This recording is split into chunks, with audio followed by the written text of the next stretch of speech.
How do you know when to speak up and when to stay quiet, especially with a father or a father figure who has deeply hurt you? Healing from father wounds doesn't always mean reconciliation, at least not in the way that we imagine.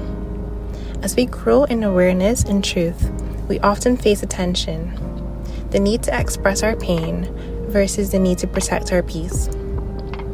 Some of us have spoken up too soon and been met with defensiveness or denial.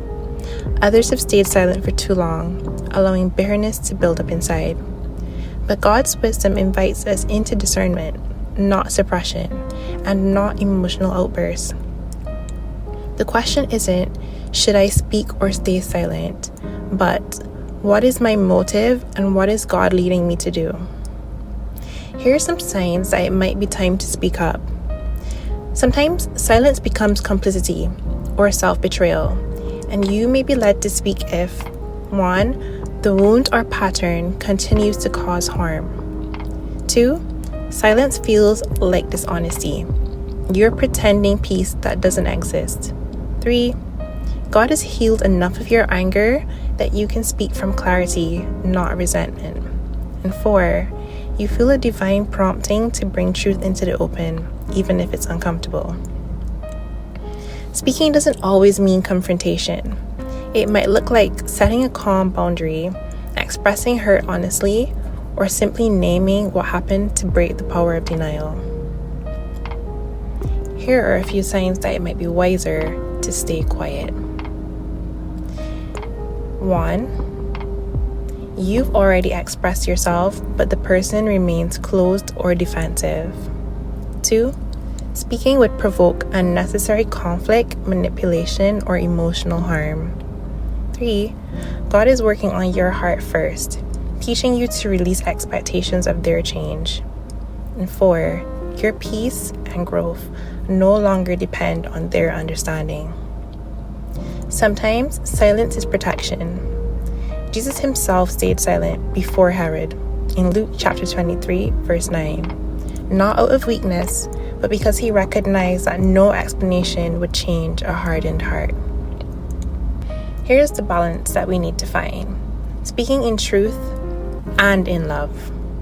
Ephesians chapter 4, verse 15 says, "Speaking the truth in love, we will grow to become, in every respect, the mature body of him who is the head, that is Christ." When we speak, it should be for the purpose of clarity, healing, or boundary setting, not revenge, guilt, or validation. And when we stay silent, it should be out of peace and discernment, not avoidance or fear.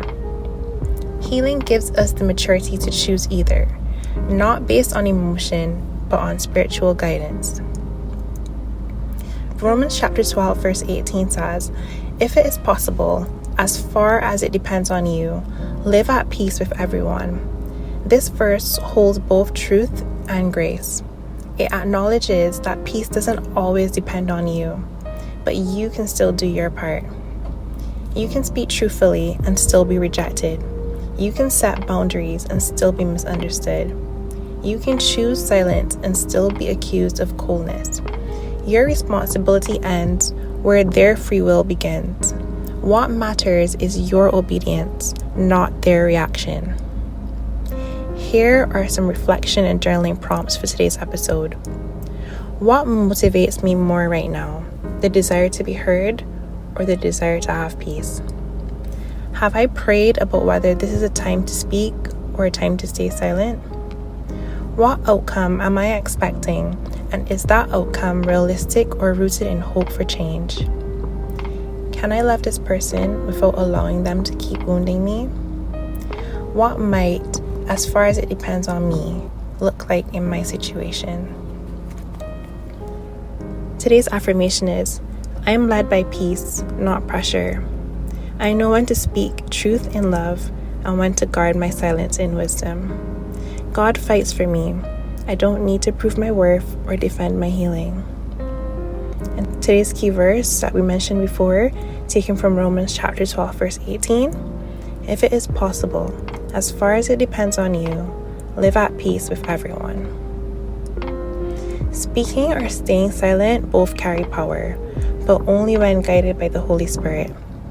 Peace doesn't always mean reconciliation. Sometimes it's found in releasing the need to be understood. So ask God daily, should I speak or should I be still?